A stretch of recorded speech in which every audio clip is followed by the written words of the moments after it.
Woohoo! Welcome to Virtual TrekCon 4 Science Quiz Show 2023. Heck yeah. What? Oh my gosh. What a week. What a day. What a week. Thank you all for being part of this con. Huge thank you to meteorologist Katie and Dr. Ann Marie Segal for being here despite car accidents and theater accidents and everything else. So. Literally, you're the only intact person in this stream. I was thinking about that last weekend when I was on a plane. I'm like, uh-oh. I know. Safe. But happy to be here, and I'm thrilled you guys are here. Thank you for doing this. Really appreciate you both. And everybody in the chat, welcome. We're excited to give you some science, and we're excited to give you some prizes associated with science. So I know some of you have done this before, but some of you may be new. So we'll go over the rules real quick. Let me preface with the most important thing. This is not fair. The questions are not fair. The answers are not fair. The process is not fair. If anybody doesn't like that, we're happy to refund you all the money you paid for being here. But, you're real good at that spiel. There you go. But what we're going to do is we're going to ask you a series of questions. And in the live chat, as quickly as possible, type in your answer. Keep in mind, we're going to pick for each question that comes up, we're going to pick the first three who say the correct answer. And keep in mind, it will be who we see on our screen as the first three, which may or may not match who you see on your screen as the first three. Because sometimes when you type it and you hit send, it takes it like a second or two to get there. So you may say, hey, I beat Robert Kaiser. Why did he get it? It's like, no, on our screen, Robert Kaiser did it first. Hello, Robert Kaiser, by the way. It might take a few extra seconds this go around. I'm using one hand and the pain meds too. So we're going to make this work. But it might take a few extra seconds for me to scroll back and find the answers. You're so sweet to do this, Katie. Thank you. Also, Ryan T. Husk, our wonderful producer and host of the show. Thank you to him for hosting the virtual TrekCon. And he's reminding everybody to please give this video a like and subscribe to the show if you'd like to. Yeah. Yes. Now, one thing also too, so we're going to have a fair number of questions. We'll go based on time rather than based on number. I think we have a little over 20 of them ready, but we may not get through all of them depending on how fast everything goes. Even if you're behind, please keep trying, because very often whoever's in the lead in the first half is not in the lead in the second half. So we've had a lot of people come in like halfway through it, like from nowhere to winning. So there you go. Yeah. Oh yeah. And it's really anybody's game, because I've seen Mohamed's questions and they are difficult. Some of them are. They're at least mine go like in increasing levels of difficulty. So Katie, you're up first. Are we all ready to go? Fantastic. I am ready to go if you are. Okay, actually, let's say a quick hello to some people in chat before we go in. Hello, Dave Schroeder. Hello, War Dogheim. Hello, Dan Lecky. Hello, Dave Gregory. J.R. Poole. Ryan T. Husk. Woohoo! The aforementioned. B.L. The Great Merman. Robert Kaiser. Travis Taylor. Charlotte Brockman. Christoph Leckleitner. Louise A. I can't remember if I said Dave Gregory already, but Dave Gregory again, if not. ZZTH. Yay! Oh my gosh, wait. I have to give a shout out to Becca, who's watching with my, 2-month-old niece, 3-month-old niece, Wow. 4-month-old next week.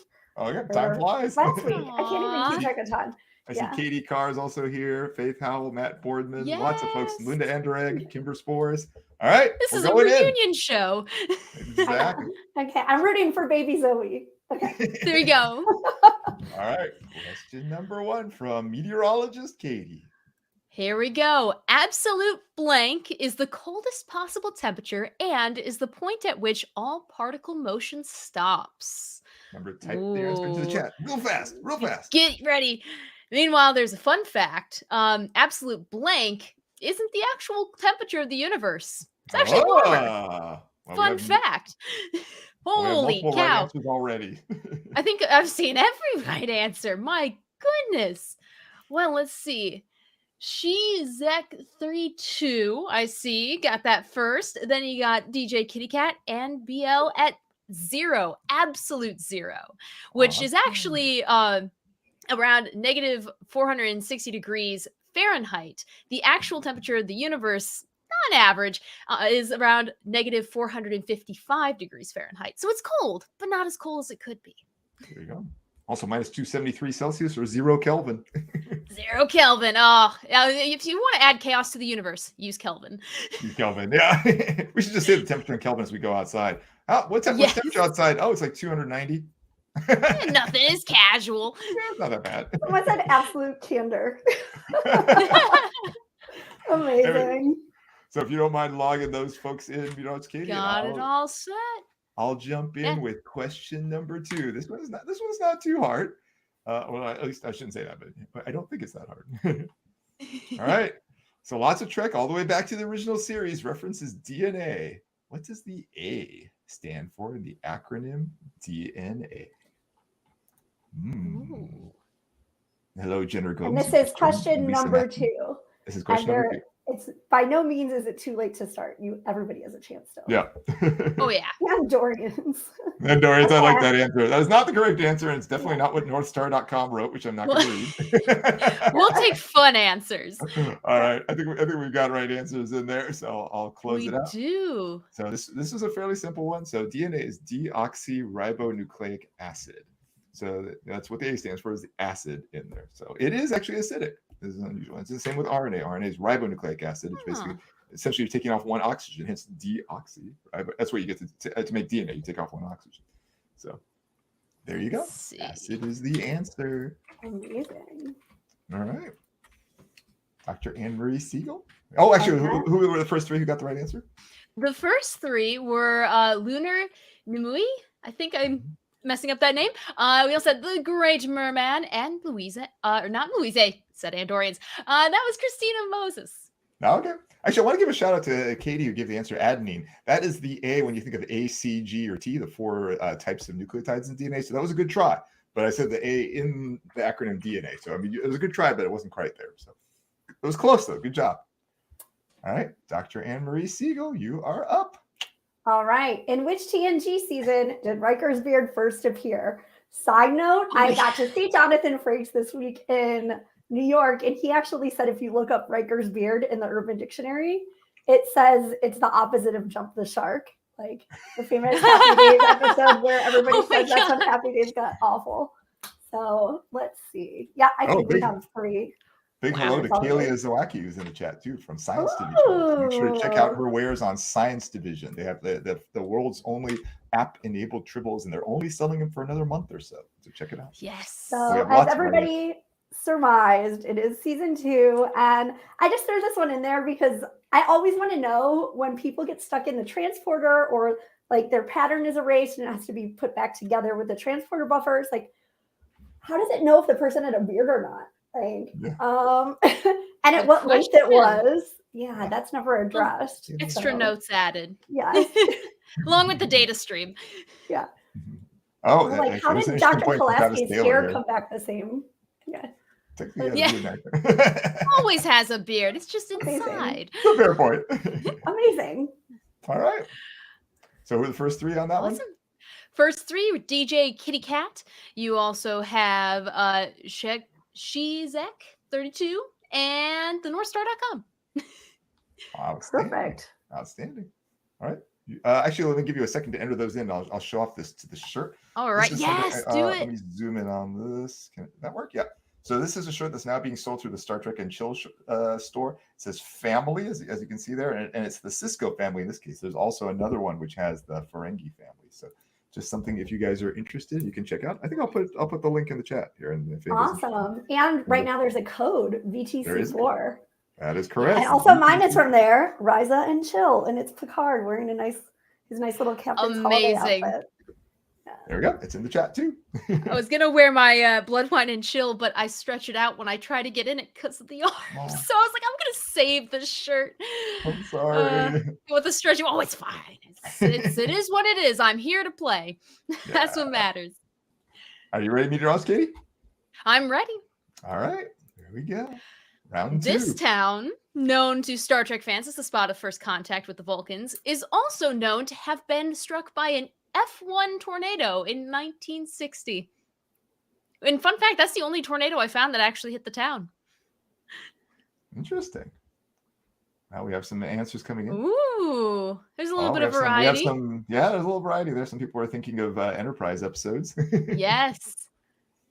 Oh, wow. That is true. Yeah, the Enterprise episode could... that's a tricky one. I was wondering what to do about that. Fun fact, I've actually been to both the Enterprise location and this town, which we can say because it's Bozeman, Montana. I think it was 2063. I got a hotel reservation up there. We're gonna just sit and wait in a field, see if we can get the Vulcans. Nice. But yes, for this one we have Rob Chapman, the Great Merman, and Joel and Valisok. Oh. Sorry if I mess up your names. I have a last name of Nickolaou, so I feel your pain. Well, I like this comment right here. I wanted to say Carbon Creek, but it doesn't exist. That's a good reason not to use it. It's good knowledge. I didn't know it didn't exist. I thought maybe there's a Carbon Creek. I don't know. Could. Yeah. That'd be All fun. right. All right. Thank you for that. I think I'm up now. We're going to jump in. So in the Strange New Worlds episode, Ghosts of Illyria, the people exposed on the planet showed a drop in cholecalciferol. What is the more common general name for this? Which was also, by the way, stated explicitly in the episode. They didn't just say cholecalciferol. Sorry, War Dogheim. That's a common thing there. Oh, yeah, with some variation there.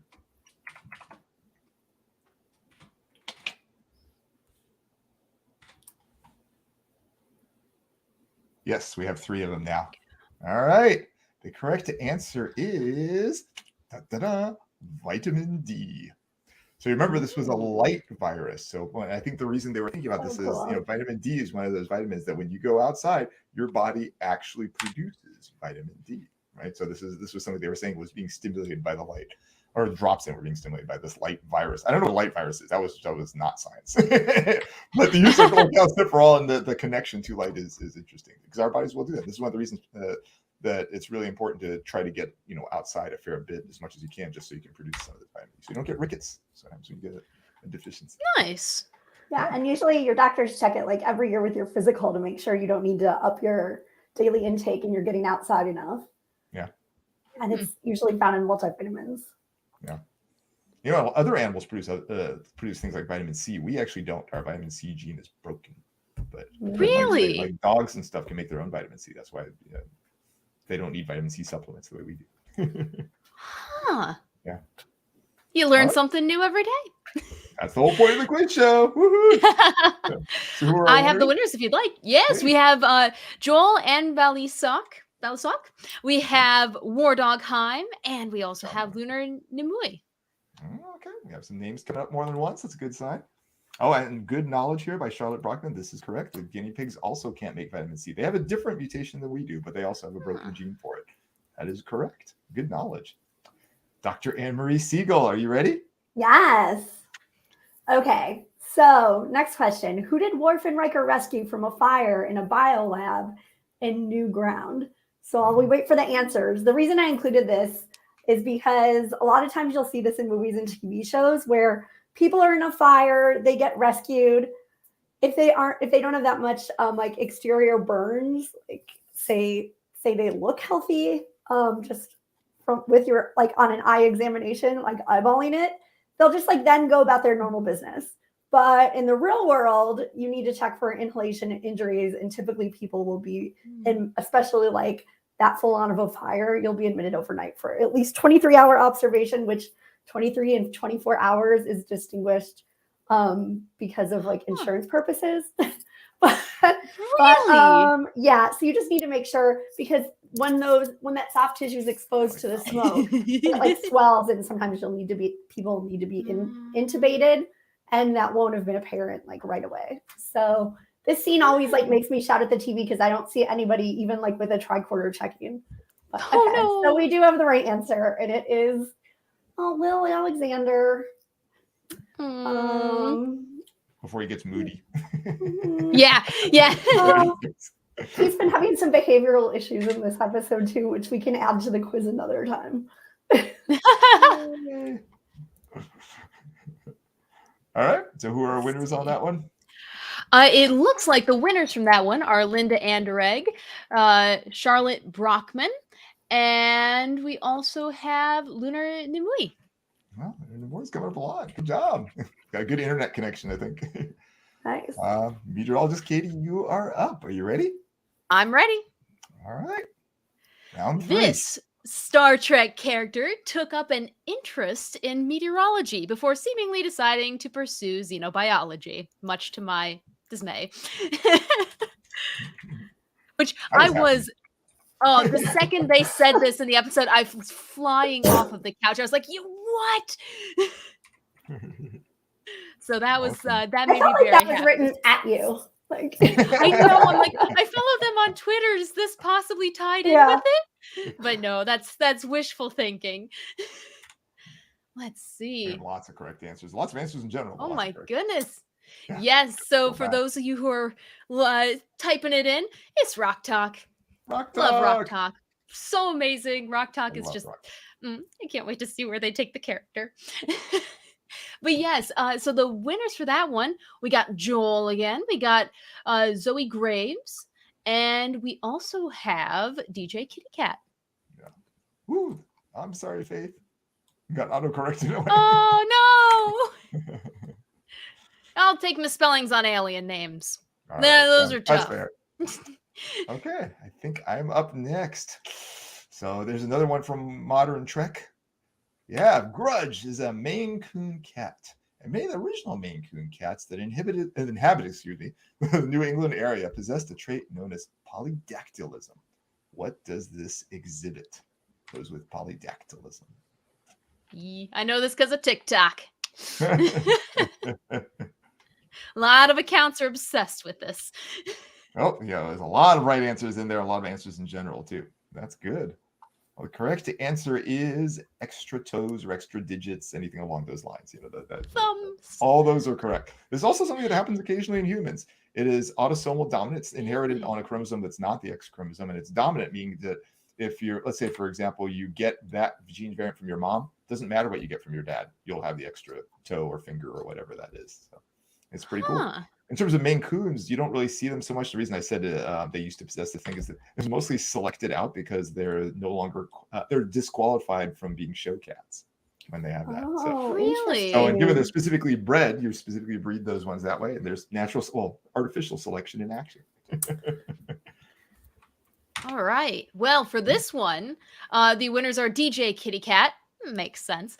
Lunar Nimu and also Louise A. Oh, so Lisa Longo has a relative with that too. No way. Yeah. Oh, that is so cool. Yeah.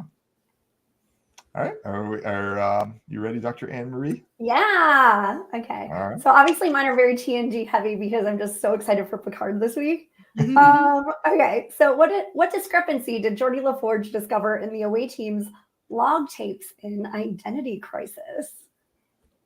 Oh, this is good knowledge right here from George. Hey. Knowing the Greek. Knowing the Greek helps. I like this answer. Yeah. Hey, at least Yes. you're honest, Steve.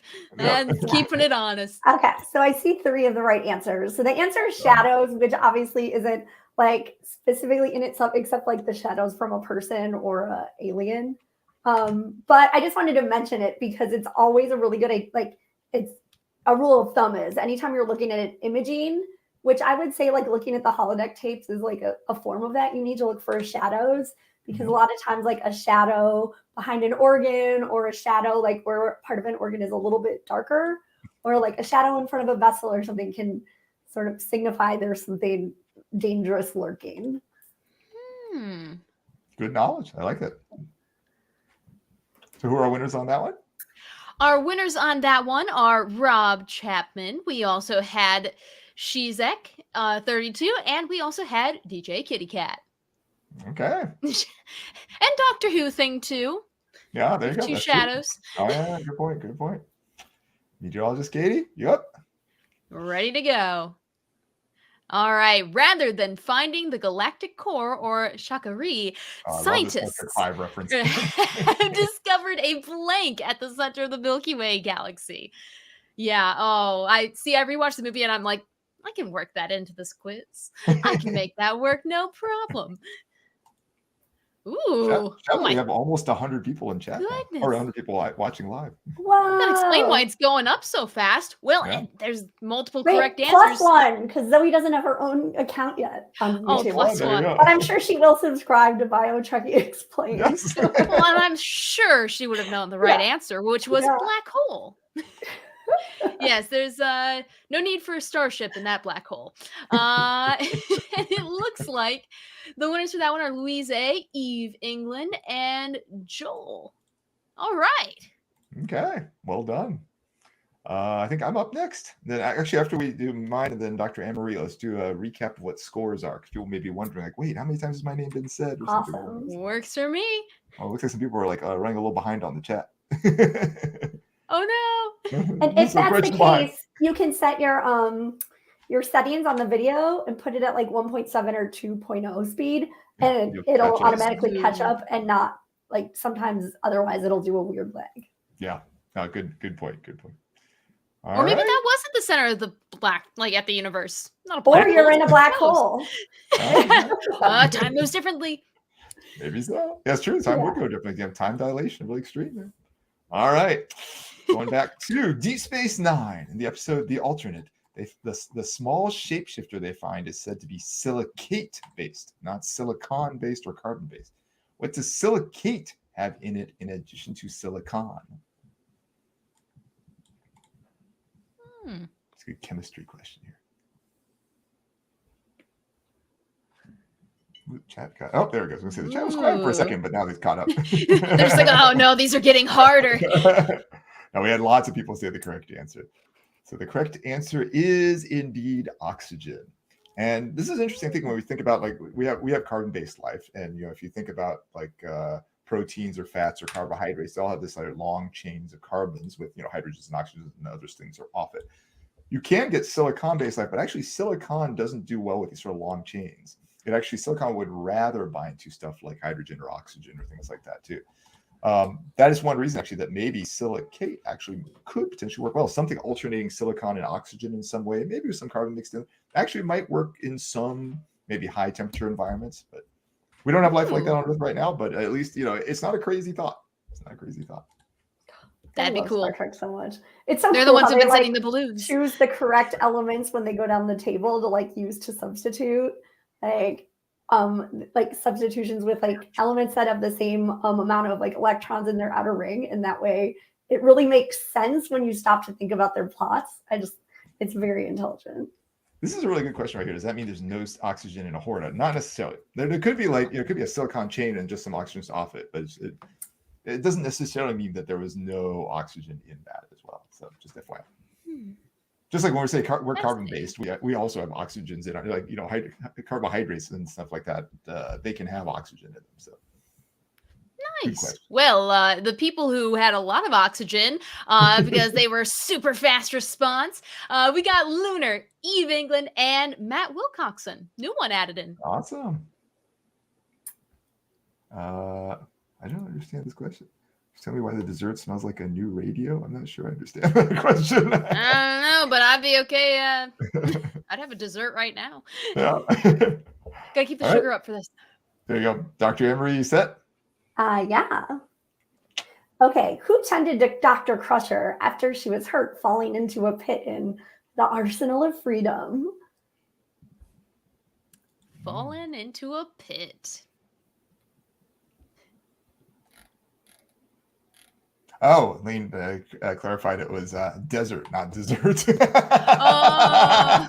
Okay, I don't know the answer to that. We do have over 3. So obviously it was Jean-Luc Picard, which is such a sweet moment. But I just wanted to highlight this because basically Dr. Crusher coaches him to make a splint, and she's like giving him sort of homeopathic things that could help. She also mentions like different herbs that she got from her grandmother's garden information, grandmother thing, like as like a homeopath. And I love, especially like all the doctors on Star Trek when they do things like talk about and use splints. I know sometimes I give like Bone shit because he's not the best at bedside manner, but he is very good at like just getting his hands dirty and doing this kind of thing too.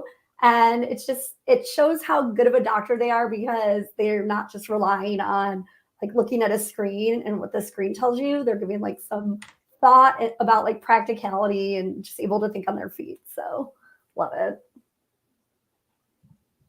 Nice. Awesome. Dr. Crusher appreciation question. Awesome. And I think Thank you. we got that all added up. So first one, DJ Kitty Cat. Then we had Matt Boardman and then Dave Gregory. Okay, we got some variation in here. That's good. Oh, Sure. yeah. I've seen a lot of people with numbers next to their names. So Yeah. you want to do the quick recap? Anyone who has points, Sure. I'll just list them out. Sure. Sweet. Oh, we have BL at 1. We have Dave Gregory at 1. Then we have DJ Kitty Cat with 6. Woo, Eve England with 2. We got a whole lot of people with multiple numbers too. Linda Anderegg has 1. Louise A has 2. Lunar has 5. Matthew Wilcoxon has 1. Then you also have she's X 3. I always said Then SHXX, but I don't know. I'm just gonna say 32. There you go. At the end. Good. Then Warren.com has 1. Zoe Graves has 1. The Great Merman has 2. Christina Moses has 1. The North Star has 1. Rob Chapman has 2. Joel has 4. Charlotte Brockman has 1, and Matt Boardman has 1. So our front runners have 6, 5, and 4, I believe. Isn't that right? 6, 5, and 4. Yeah. So it's easy to catch up. I mean, like just over a round, actually 2 rounds, and you can actually completely catch up. And we've got 4 more rounds to go. This is exciting. Sweet. I feel like we should do like a commercial here. Or kind of yeah, exactly. Like in the meantime, study science. Science is great. Actually, let's take a And check out the Star Trek and Chill store where there's a promo code for VTC4. You can get Mohammed's shirt. I'll put that promo code in the chat one more time so people can see it. And again, there we go. It's in the live chat now. And again, the promo code is VTC4. This is the family version of it. There's 2 family versions. There's the Ferengi family, and there's also the Cisco family. I went with the Cisco family. Also, don't forget tomorrow. Now, actually, starting tonight, but then continuing tomorrow, the Lappy Award shows are happening. So tonight is just for fun categories. We're calling it the Golden Lobes. I told that to my brother, and he just kind of cackled. He's like, "You guys are so inventive." So that's 8:00 p.m. Eastern time, 5:00 p.m. Pacific time tonight. And then tomorrow, 8:00 p.m. Eastern time, 5:00 Pacific, we'll have the main awards show. There's dozens of Trek actors and creatives will be joining. So be sure to check that out. Showrunners. It's going to be crazy. It's going to be crazy. Yeah, amazing. It's going to be epic. We may even dress up. We'll see. Yeah. All right. Meteorologist Katie, are you ready to go? Oh, let's go. All right. Well, we can't accelerate to warp speed yet. We can accelerate particles close to the speed of light using the blank found near Geneva, Switzerland. So this one, I learned about it in school, but that's because it was completed while I was in school. So, oh wow, a lot of people have guessed this faster than I thought. That was my quick. goodness, that's impressive. How about that? Go science, go science knowledge, go chat pack. Big Bang Theory fans. Yes. And while CERN is included, the answer you're looking for was the Large Hadron Collider. The Large Hadron Collider at CERN. So thank you guys for, I think we got, I have to take at least Hadron Collider. Yeah. Hadron itself, not quite cutting it. Sorry, guys. But we have Hadron Collider from DJ Kitty Cat, Eve England. New Hadron Collider. I mean, it's technically new, so I'll take it. Yep, Big Bang Theory. Big Bang Theory. Good knowledge, yes. Dr. Ann Marie. All right, I think I'm up next. Trill symbionts live inside their hosts. What is this type of symbiosis called when both parties derive benefits from the association? So the answer is not just symbiosis, because that just means living in close association. What is the specific kind of symbiosis where both parties derive benefits from the association? I like this answer, but I can't take that, Louise. Okay. Yep, we got multiple people doing it. Some good guesses. I'm amazed at how fast people are. Like So Yeah. with the StreamYard, we can see like the number of comments. We're just about to hit 1,000 comments for this stream Whoa! alone. You guys are amazing. Oh my gosh. So the correct answer is mutualism, right? Symbiosis or symbiotic just means living in close association, though in common parlance, we often think of that as being mutually beneficial. But the real technical term is mutualism. So that's to be contrasted with, say, parasitism. That's where one is deriving benefit and one is being directly harmed, or the weird intermediate one, commensalism. Frenemies. Yeah, frenemies. Yeah, right. That'd be frenemies would be the parasitism. The weird intermediate one is commensalism. That's where one derives benefit and the other is neutral. Don't care. They're there. So Amazing. mutualism is the right answer. So who were the winners on that one? The winners for that one were, we had DJ Kitty Cat, who misspelled it and then typed it incorrectly before anyone else with both of them. But it only counts as one. That's really We got Lunar, and then we also have Lewis. Yeah. Actually, on this comment right here, we're actually looking at the YouTube chat too, not just on StreamYard. Yes, yeah, we're doing the YouTube chat because StreamYard shuffles things. So we're just going to go with the same thing you guys are using. Yeah. One less thing, you know? Yep. All right, Dr. Ann Marie, the amazing. Okay, here's another one that was recently reviewed by Seventh Rule with Denise Crosby and Sirach Lofton. What did Q do to silence Tasha Yar in Encounter at Farpoint? Did not make her mouth vanish. That was a original series thing with Charlie X. Yes. That was disturbing. I remember that. Creepy. So creepy. Okay, so we have multiple answers. So the answer is freeze her. So, I mean, what I'm always really intrigued about with this is when she gets thawed back out, like, did she have any sort of like lasting effects from the hypothermia? And also when you thaw people back out, like you have to do it really carefully, because if you like, there's a problem if you do like rapid rewarming based on like, depending on how you became cold, you can like, if you're if basically like the periphery is warmer and all that cold blood goes to the core, that can cause arrhythmias.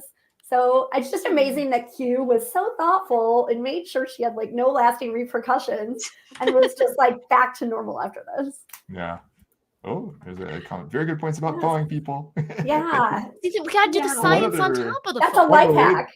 One related thing to what you said, Dr. Embry, one of the problems with freezing like animals and stuff like that is ice crystals puncturing through the cells and stuff like that. Yes. So you can actually freeze. I've heard this. I haven't tried this. I've heard this. I'm not swearing this is correct. Suppose you can freeze a goldfish and thaw them, and they'll be alive for like a minute after they wake up. But then, I have not tried it. I've not tried it. And I don't want to. So basically, like at hospitals, they'll have rapid rewarming protocols to make sure that you don't have these problems. And I just love the name. It's cute. Yep. Neat. Well, we have the winners for this one. We had She's Through 2. We also had DJ Kitty Cat. And then we have Rob Chapman. Awesome. Well, great question, Dr. Embry. I think you're up now, Katie. Is that right? All right, let's go. This name, given to the study of volcanoes and other related geological phenomena, sounds very similar to the name of one of our favorite pointy-eared species. Oh. Yes. That's a good question. Maybe that may have happened. I bet in that case it probably didn't fully freeze, but I'm not sure. It's a good question. Poor Liz. Oh, we got lots of right answers. That came fast. Heck yes. Well, volcanology. I mean, you gotta. This is close to being a Vulcan as we humans can get. It's just go and get a degree in volcanology. But yeah, some fun stuff going on. You know, Hawaii's a great spot to study volcanology. I have a couple of acquaintances who are out there. So yes, we have She's Like 32, DJ Kitty Cat, and then unfortunately, volcanologist, I can't take Louise A. It made it very specific on the online articles that it was a volcanologist. So we got Lunar 2 who captured that one, but it was close. A child removed their helmet on Pluto. That would be problematic. That was a traumatizing episode. Oh my word. All right, I believe I'm up next. This is a tough one now. We'll see if I hope somebody will get this one. And we won't go too long. We won't necessarily wait for 3 if we don't. This is a tough one. All right, here we go. Denobulans have the ability to inflate their faces when threatened. You may remember Dr. Flock's doing this. What primate can also inflate its large throat sac to almost the size of its head. Ooh. I'll give you a hint. I will actually show a picture. Yay! Show and tell. So cute. It also looks like he has a thyroid issue. It doesn't I really know, have the thyroid exactly. issue. Yeah, lots of guesses, but wait, I do not see the correct answer in chat yet. Ooh. Somebody's gonna Google it here pretty soon. Yeah, exactly. Put it in there. I don't see the right So answer. cute. Yeah. It kind of looks like it has a cantaloupe just Does look shoved like in that. there. Still don't see the right answer. Let me check the other chat to see if I'm Ooh. missing it. Oh, somebody got it. I'm gonna stop in there. Yeah. Correct answer is the siamang. Siamang. Yeah, that's a Ooh. weird looking animal there. I don't know if DJ Alright. Kitty Cat just knew that or just guessed, but good job. They're found in the Ah. forests in Indonesia, Malaysia, and Thailand. And that big throat sac allows them to make this loud, resonating call or song. That's kind of how you look at it. All right, so I'm scrolling through and I'm like, Lunar said, oh snap, I thought it was a Siamang. So I'm going to take that if that's Yeah, okay okay. with you guys. Okay. Yeah, DJ so Kitty Cat said it as well. DJ Kitty Cat gets that and Lunar gets that. And I don't think, did you cut it off before anyone else got it? I think I anybody just else saw got it. those Dave two. Gregory popped up. Well, Zoe Graves said it, but I don't know the timing. Let's just go ahead and take it. If nobody else does, just take it. I'm not sure. All right. Just in case. Yeah. I don't know if you had a delay, so like we'll just take it just in case. Cool. All right. So I got DJ Kitty Cat, Luna, and then Dave with Zoe. that. Was it Dave? Oh, I thought it was Zoe. Oh. Dave Gregory. Okay. Whoever the first I think, two unless were. I'm blind. Yeah, okay, all good. Perfect. All right, Dr. Ann Marie. Woo. Okay. About what did Tasha Yar lecture Wesley in the episode Symbiosis from obviously season 1? I can see that you've been binge watching season 1 here, Anne Marie. I wonder why. Yeah, right. I'm doing It's the watch seriously- along with it's so the much seventh fun. rule with Denise and getting to hear Denise Crosby and like James L. Conway and Armin Shimmerin came on to talk about his first Ferengi episode, and then we had the Traveler on, Eric Menyuk, and Rod Roddenberry. He was like an extra in Justice. It's just been a whole whirlwind. It adds so much to We'll the have some more rewatch too. starting tomorrow. Yeah. Heck yes. Let's see. I think we can. Yeah, we can count all these. Yeah. So the answer is substance abuse or use or addiction. And basically, I just wanted to. I do think like it's obviously very 80s and like kind of heavy-handed, but at the same time, like first of all, Wesley needed to understand it to understand the plot of the episode, and second of all, like children do watch Star Trek, and it is kind of amazing that they incorporate things, and probably a lot of little kids watching it, it was like their first time hearing about it. So as crazy as it is, it was very wonderful that you're the one who to added hear Rod her to explain it. Justice? Oh yeah. I heard that he had been an extra in the episode a while So back. are I we think actually taking- Mission Login mentioned it a long time ago, and I've just been dying to hear about it ever since. Are we going to take like just plain old drugs as the answer, or does it have to Yeah. say like drug use, drug addiction? Okay, cool. Just say, yeah. Just That say, makes my say job no to easier. drugs, such as this case. Exactly. Oh, let's see. So in that case, then the people who got in first, we had Shizek, Joel, and Melanie. And also probably a little crazy that Wesley was so old and he hadn't heard about like drug use. But okay. Yeah, your We'll mom's a put a pin doctor. in Remember that. the game, right? Yeah. He didn't learn. Or he did learn. Yeah, he did learn. Yeah, he was one of the few who wasn't using that. Is a good point right here. Grass is slang for drugs. I don't know if that's still used, but I remember that was used when I was little. Maybe it's still used. All right. Meteorologist Katie, you good? Almost. I want to make sure I spell everyone's time. name Yeah. right. And now we're good. All right. Sorry about that. Oh, it's okay. I have attention to details. It's all Now, good. NASA scientists agree that anti-matter generated power sources are possible. However, they say this key component of warp-capable engines is completely imaginary, which shocked me. Always a good point from BL. Oh, yes. And fun fact with this one, too. There is a fantastic article. Since I'm seeing enough answers that are already popping it up, you can't just find the article to find the answer. It's on the NASA website. It's actually titled "The Science of Star Trek." It's a really good read for any like scientifically minded Trekkies. But of course, the answer is dilithium. It's fictional, sadly. So no dilithium crystals or whatnot. I was sad, but it's fine because we can still get antimatter reactions. I missed the question there. It was about no! the fictional substance that used to power the warp engines. Yes, and it looks like we have Lunar, Lewis, and Rob Chapman at the top 3.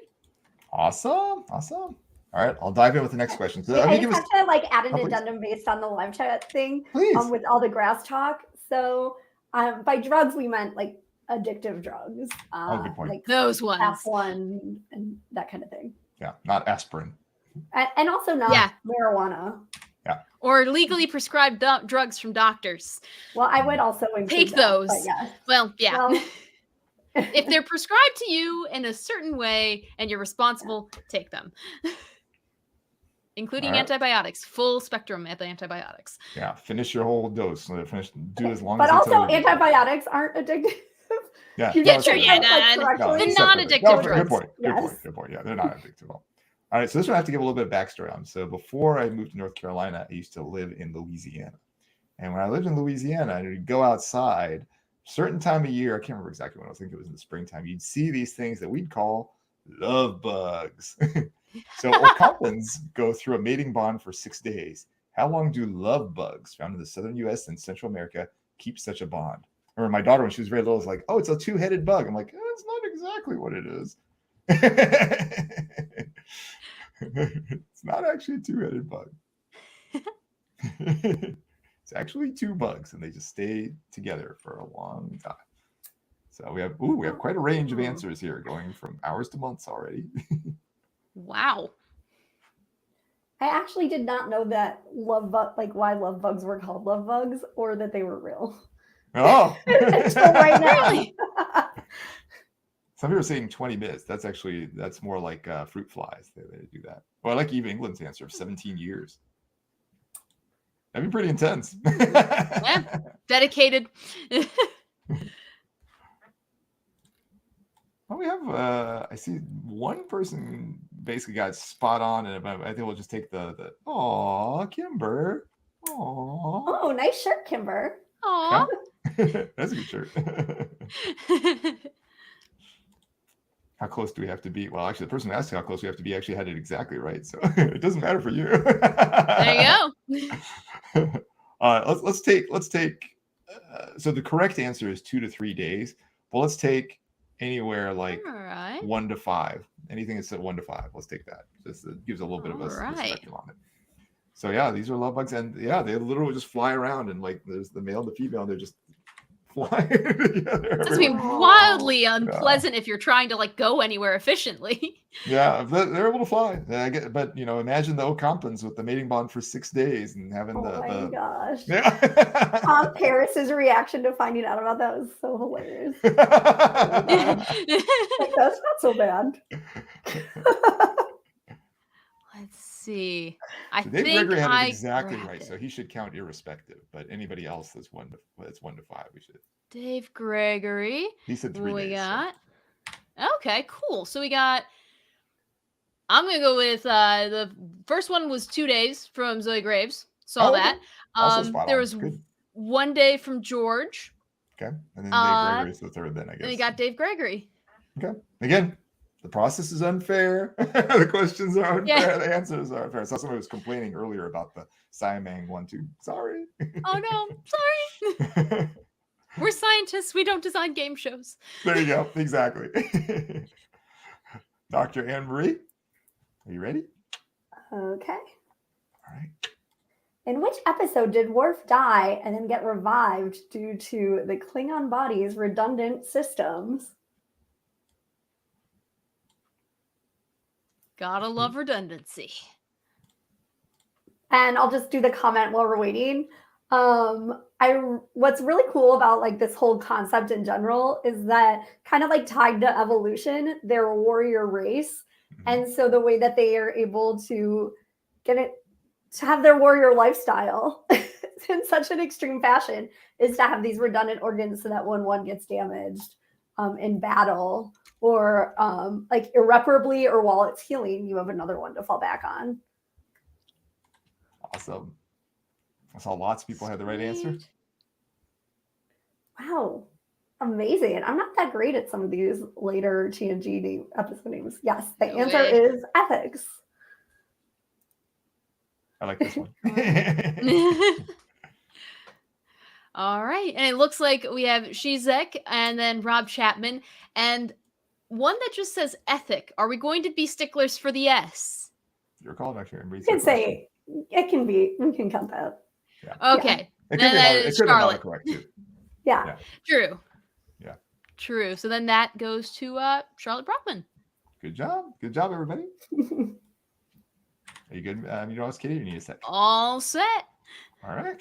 This is round 8. This is potentially our last round where we have one tiebreaker Here we question go. from Katie, if not. So Oh, yay. think hard. All right. We are scientists. We don't design. Channeling my inner bones for that one. Aww. All right. According to the Star Trek TNG technical manual, the name phasers is actually an acronym which stands for blank. Which even this is kind of tricky because it's not entirely an acronym. It's like chunky acronyms, which is a weird thing to think about. Ooh, here we go. I've seen a few that are getting some hints here. Yeah, there's definitely close Portions ones. correct. It's gonna be tough to see what you're gonna accept on that one. It's got to be the full one. I have the manual. I have to live up to it. It's not pew pew. Let's see. Yeah, not pew pew. Oh, let's see. I think I have two that I've seen. Okay, yeah, we got it. Okay. All right. The correct answer is phase energy rectification. So phased, energy rectification. They just really wanted it to spell phaser. And they did that. So I think the first one who got it was the other Katie. Lovely to see you. And then we also have Lunar has it. And then we also have Dan Lecky. So we got some new names in there. All right. Congratulations to those guys. I believe I am up next. So let's dive right. This is my last question. Today, a lot of genetic engineering uses an approach often called CRISPR, right? So CRISPR, actually, that acronym refers to the DNA sequence that is being actually targeted. What is the name of the category of protein enzymes that does this targeting? I'll give you a small hint there. Often when you see CRISPR, it's often hyphen something else, and the other part is the protein. Oh yeah, I see a biologist in there who already got it. Somebody who already knows a biologist in there got that. Let's see. I think I saw 2. Did I see 3? I think I just see 2 so far. I just see 2 as well. There's actually 2 possible answers, but everybody's using the more likely answer. There's a less likely, but I'd have to accept an answer. A lot of people write an RNA. That is not a protein. Not an enzyme. Sounds like a dating app. I love that. It does sound like that. All right, we're up to 3 now. The correct answer, well, actually, the answer I was looking for is Cas9. So and this is something that's derived from bacteria. This is actually how CRISPR was first found.